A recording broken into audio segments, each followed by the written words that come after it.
Hello friends, आपका स्वागत है मेरे YouTube channel NFR to success पर। हम लोग प्राचीन भारत का इतिहास कर रहे हैं। अब हम लोग जो है उसमें गुप्त काल करेंगे। आज पहले थोड़ा गुप्त काल के बारे में जान लेते हैं, इससे जो है प्रश्न करना आसान हो जाएगा। तो सबसे पहले तो ये जान लेते हैं गुप्त वंश की स्थापना किसने की थी और कौन कौन से जो है प्रसिद्ध राजा हुए। तो गुप्त वंश की स्थापना श्रीगुप्त ने 275 ईस्वी में किया था। इसके बाद जो है घटोत्कच राजा बना।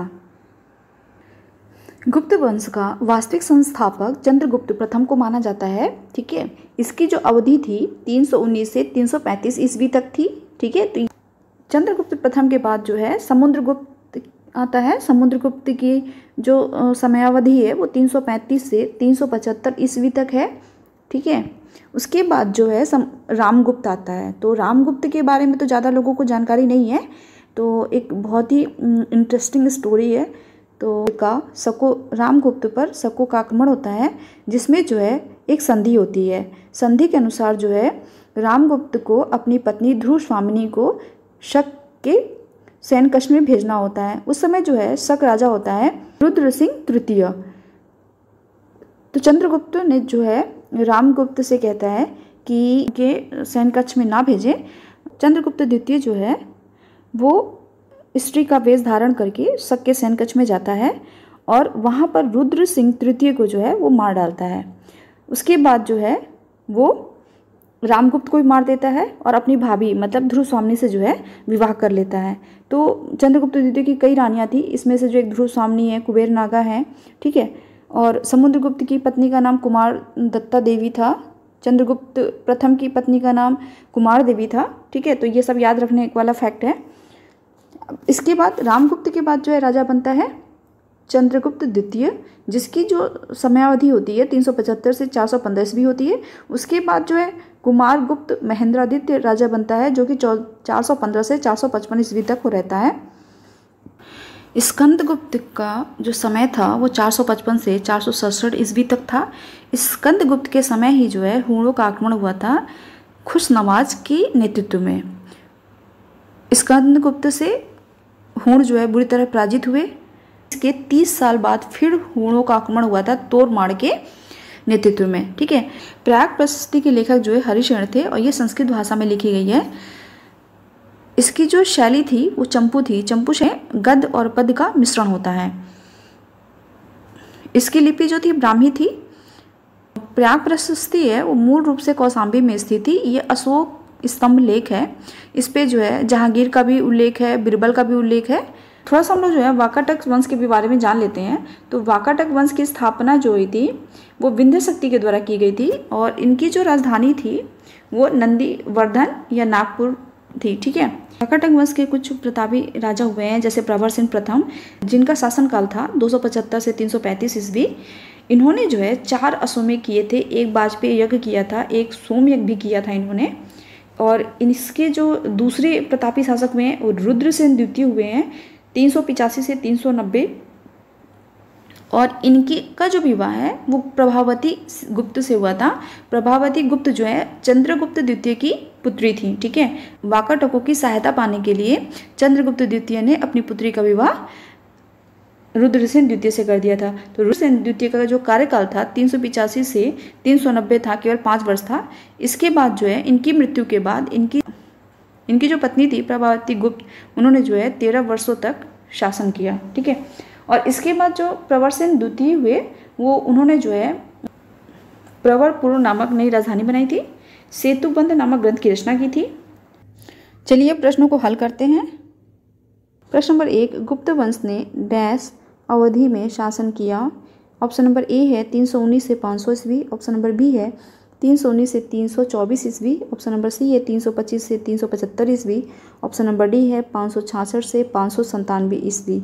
इसका सही उत्तर होगा ऑप्शन नंबर ए 319 से 500 ईस्वी। 319 इसलिए माना जाता है क्योंकि गुप्त वंश का वास्तविक संस्थापक चंद्रगुप्त प्रथम को माना जाता है और चंद्रगुप्त प्रथम का जो शासनकाल है वो 319 से 335 ईस्वी तक है। ठीक है, वैसे तो गुप्त वंश का संस्थापक जो है श्रीगुप्त को माना जाता है 275 ईस्वी में उन्होंने स्थापना की थी। उसके बाद घटोत्कच राजा हुए। शायद ये दोनों राजा जो हैं स्वतंत्र शासक नहीं रहे होंगे, इसीलिए जो है इनको गुप्त वंश का वास्तविक संस्थापक नहीं माना जाता है। इसीलिए जो है हम लोग गुप्त वंश को 319 ईस्वी से जानते हैं। चलिए इसकी व्याख्या देखते हैं। गुप्त वंश ने लगभग 275 से 550 ईस्वी तक शासन किया। इस वंश की स्थापना लगभग 275 ईस्वी में महाराज श्रीगुप्त द्वारा की गई थी, किंतु गुप्त वंश का प्रथम शक्तिशाली शासक चंद्रगुप्त प्रथम था, जिसने 319 से 335 ईस्वी तक शासन किया। इसने अपनी महत्ता सूचित करने के लिए अपने पूर्वजों के विपरीत महाराजाधिराज की उपाधि धारण की, अतः विकल्प ए अभिष्ट उत्तर है। प्रश्न नंबर 2, निम्नलिखित शासकों में से किस एक ने 4 अश्वमेधों का संपादन किया था? ऑप्शन नंबर ए Pushyamitra Sunga, option number B Pravarasena प्रथम, option number C Samudragupta, option number D Chandragupta द्वितीय।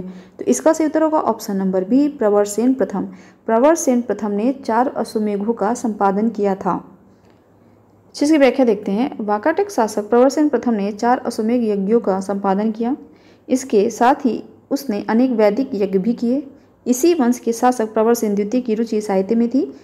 उसने सेतुबंध नामक ग्रंथ की रचना की। प्रश्न नंबर 3, भारत का नेपोलियन किसे कहा जाता है? Option number A Chandragupta Maurya, option number B Chandragupta द्वितीय Vikramaditya, option number C Ashok महान, ऑप्शन नंबर डी समुद्रगुप्त। तो इसका सही उत्तर होगा option number D Samudragupta. Samudragupta को भारत का नेपोलियन कहा जाता है। चलिए इसकी व्याख्या देखते हैं। इतिहासकार विंसेंट स्मिथ ने अपनी रचना अर्ली हिस्ट्री ऑफ इंडिया में समुद्रगुप्त की वीरता एवं विजयों पर मुग्ध होकर उसे भारतीय नेपोलियन की संज्ञा दी है। प्रश्न नंबर 4, प्राचीन भारत का नेपोलियन किसे कहा जाता है? Option number A Chandragupta Maurya, option number B Pushyamitra Sunga, option number C Kanishka, option number D Samudragupta. इसका सही उत्तर होगा ऑप्शन नंबर डी समुद्रगुप्त। प्रश्न नंबर 5, निम्नलिखित में से किस गुप्त राजा का एक अन्य नाम देवगुप्त था? Option number A Samudragupta, option number B Chandragupta द्वितीय, option number C Kumaragupta, option number D उपरोक्त में से कोई नहीं। इसका सही उत्तर होगा ऑप्शन नंबर बी चंद्रगुप्त द्वितीय। चंद्रगुप्त द्वितीय का एक अन्य नाम देवगुप्त भी मिलता है। इनके अन्य कई नाम भी हैं, देवश्री, देवराज आदि। जिसकी व्याख्या देखते हैं। गुप्त शासक चंद्रगुप्त द्वितीय विक्रमादित्य का एक अन्य नाम देवगुप्त मिलता है। उसके अन्य नाम देवराज तथा देवश्री भी मिलते हैं। प्रश्न नंबर 6, प्रथम गुप्त शासक जिसने परम भागवत की उपाधि धारण की वह था? ऑप्शन नंबर ए चंद्रगुप्त प्रथम, option number B Samudragupta, option number C Chandragupta द्वितीय, ऑप्शन नंबर डी श्रीगुप्त। इसका सही उत्तर होगा ऑप्शन नंबर बी समुद्रगुप्त। जिसकी व्याख्या देख लेते हैं। नालंदा एवं गया के ताम्रपत्रों के अनुसार समुद्रगुप्त वह प्रथम गुप्त शासक था जिसने परम भागवत की उपाधि धारण की थी। ज्ञातव्य है कि कुछ पुस्तकों में परम भागवत उपाधि धारण करने वाला प्रथम शासक चंद्रगुप्त द्वितीय बताया गया है। लोक सेवा आयोग ने भी इस प्रश्न का उत्तर चंद्रगुप्त द्वितीय माना था, परंतु विश्वविद्यालय अनुदान आयोग यूजीसी ने इस प्रश्न का उत्तर समुद्रगुप्त माना है। प्रश्न नंबर 7, परम भागवत उपाधि धारण करने वाला प्रथम गुप्त शासक था? ऑप्शन नंबर ए चंद्रगुप्त प्रथम, option number B Samudragupta, option number C Chandragupta द्वितीय, ऑप्शन नंबर डी रामगुप्त। तो इसका सही उत्तर होगा ऑप्शन नंबर बी समुद्रगुप्त। परम भागवत उपाधि धारण करने वाला प्रथम गुप्त शासक था समुद्रगुप्त। प्रश्न नंबर 8, इलाहाबाद स्तंभ अभिलेख निम्नलिखित में से किस एक से संबंध है? Option number A Mahapadmananda, option number B Chandragupta Maurya, option number C Ashoka, option number D Samudragupta. इसका सही उत्तर होगा ऑप्शन नंबर सी अशोक और ऑप्शन नंबर डी समुद्रगुप्त। दोनों ही जो है ऑप्शन सही है, क्योंकि इलाहाबाद स्तंभ अभिलेख जो है मूल रूप से अशोक का कौशाम्बी स्तंभ लेख है। ठीक है, इसको जो है अकबर ने कौशाम्बी से मंगवा कर इलाहाबाद किले में स्थापित करवाया था। इसमें जो है समुद्रगुप्त के अलावा जहांगीर और बीरबल का भी लेख है। जिसकी व्याख्या देखते हैं। इलाहाबाद का अशोक स्तंभ अभिलेख पर समुद्रगुप्त 335 से 375 ईस्वी के शासन के बारे में भी सूचना प्रदान करता है। इस स्तंभ पर समुद्रगुप्त के संदीप विग्रही हरिशेन ने संस्कृत भाषा में प्रशंसात्मक वर्णन प्रस्तुत किया है, जिसे प्रयाग प्रशस्ति कहा गया है। इसमें समुद्रगुप्त की विजयों का उल्लेख है। प्रश्न नंबर 9, इलाहाबाद का अशोक स्तंभ किसके शासन के बारे में सूचना प्रदान करता है? Option number A Chandragupta Maurya के, ऑप्शन नंबर बी चंद्रगुप्त प्रथम के, ऑप्शन नंबर सी चंद्रगुप्त द्वितीय के, ऑप्शन नंबर डी समुद्रगुप्त के। तो इसका सही उत्तर होगा ऑप्शन नंबर डी समुद्रगुप्त के। इलाहाबाद का अशोक स्तंभ समुद्रगुप्त के शासन के बारे में सूचना प्रदान करता है। प्रश्न नंबर 10, प्रयाग प्रशस्ति किसके सैन्य अभियान के बारे में जानकारी देती है?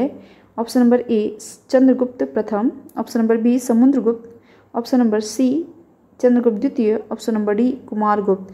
तो इसका उत्तर होगा option number B Samudragupta. Prayag प्रशस्ति समुद्रगुप्त के सैन्य अभियान के बारे में जानकारी देती है।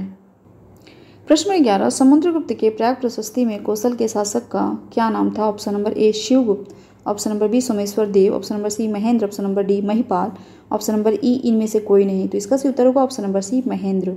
समुद्रगुप्त के प्रयाग प्रशस्ति में कौशल के शासक का नाम महेंद्र था। जिसकी व्याख्या देखते हैं। प्रयाग प्रशस्ति की 19वीं और 20वीं पंक्तियों में दक्षिणापथ के 12 राज्यों तथा उनके राजाओं के नाम मिलते हैं। प्रयाग प्रशस्ति से ज्ञात होता है कि कौशल का राजा महेंद्र था। दक्षिणापथ के राज्यों को समुद्रगुप्त ने पहले जीता, किंतु फिर ग्रहण मोक्षानुग्रह नीति के तहत कृपा कर उन्हें स्वतंत्र कर दिया। प्रश्न 12 समुद्रगुप्त के प्रयाग प्रशस्ति वाले स्तंभ पर निम्नलिखित में से किसका लेख मिलता है। Option number A Jahangir, option number B Shahjahan, option number C Aurangzeb, option number D Dara Shikoh. तो इसका सही उत्तर होगा option number A Jahangir. Samudragupta के प्रयाग प्रशस्ति वाले स्तंभ पर जहांगीर का लेख मिलता है। जैसी व्याख्या देखते हैं। प्रयाग प्रशस्ति समुद्रगुप्त के विषय में जानकारी का एक महत्वपूर्ण स्रोत है। इसकी रचना समुद्रगुप्त के संधि विग्रहिक सचिव हरिशेर ने की थी। कनिंघम के मतानुसार यह लेख मूलतः कौशाम्बी में खुदवाया गया था।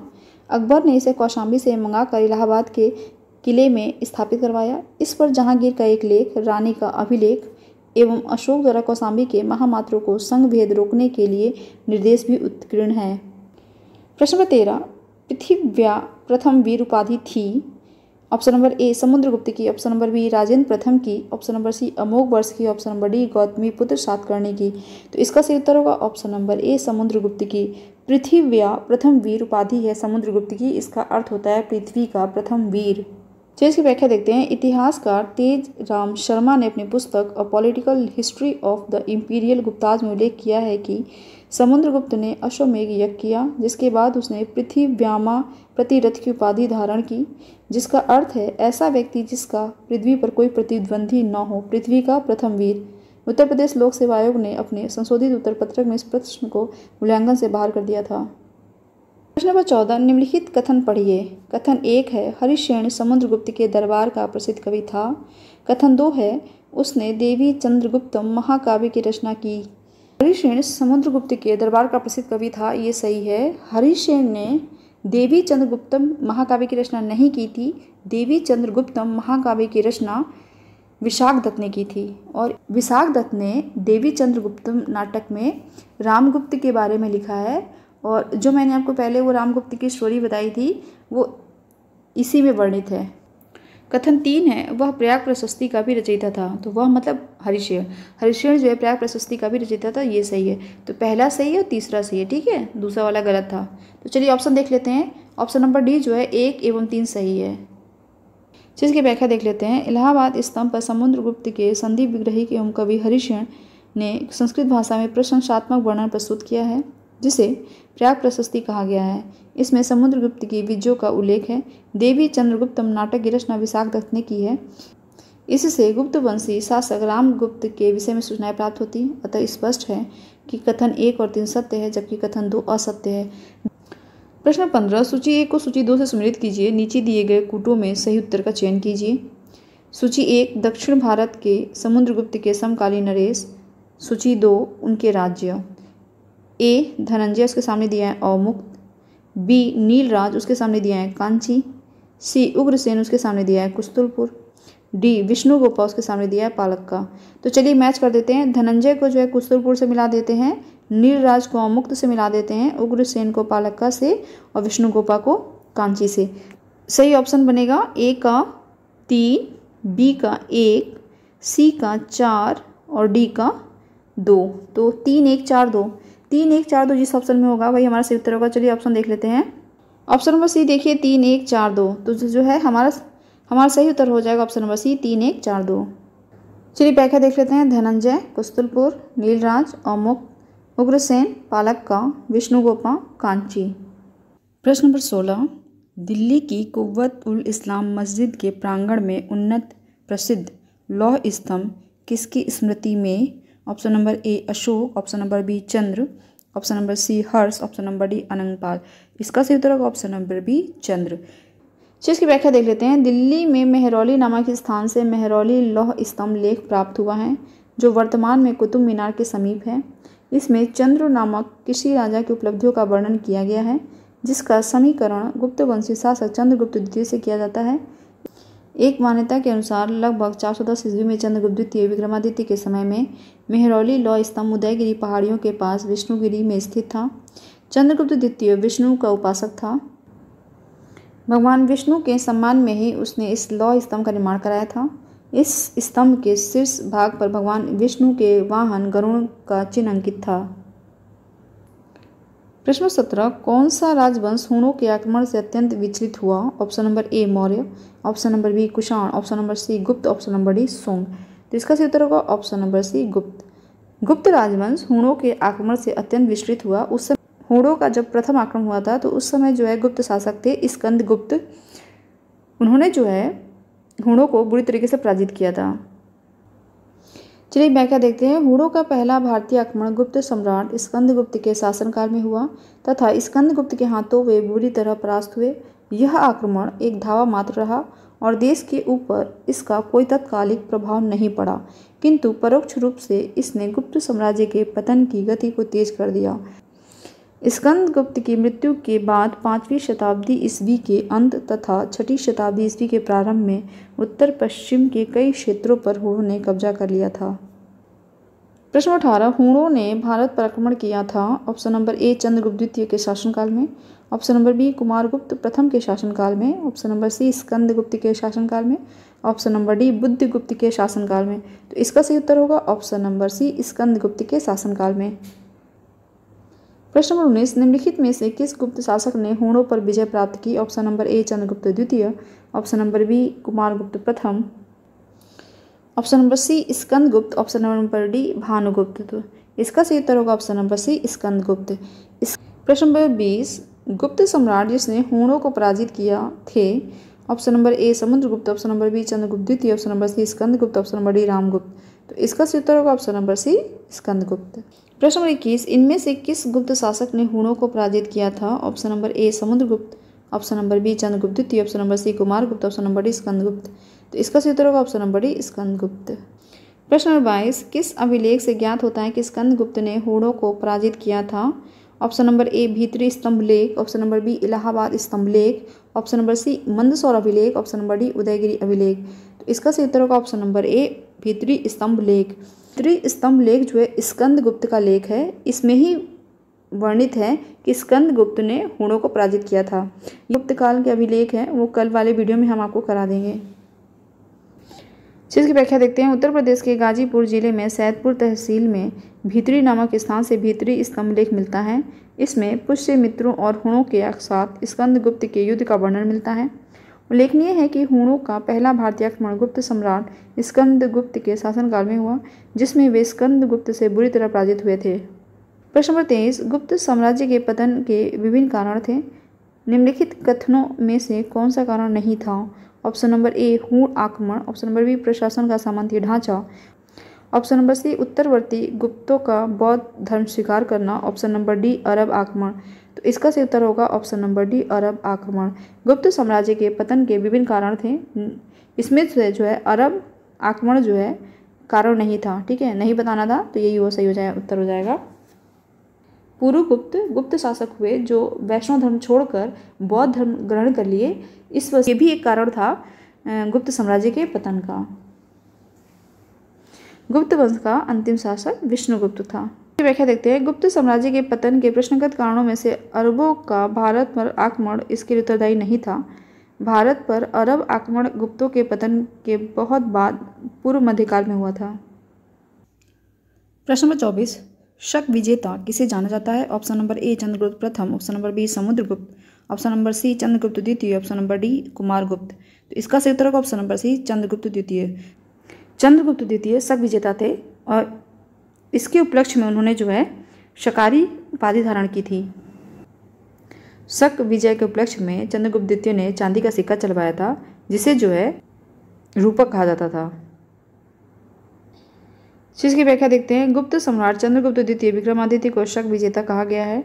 पश्चिम भारत के अंतिम शक राजा रुद्र सिंह तृतीय को चंद्रगुप्त द्वितीय विक्रमादित्य ने 5वीं सदी के प्रथम दशक में परास्त कर पश्चिमी भारत में शक सत्ता का उन्मूलन किया था। शकों को हराने के कारण चंद्रगुप्त विक्रमादित्य की एक अन्य उपाधि शकारी भी है।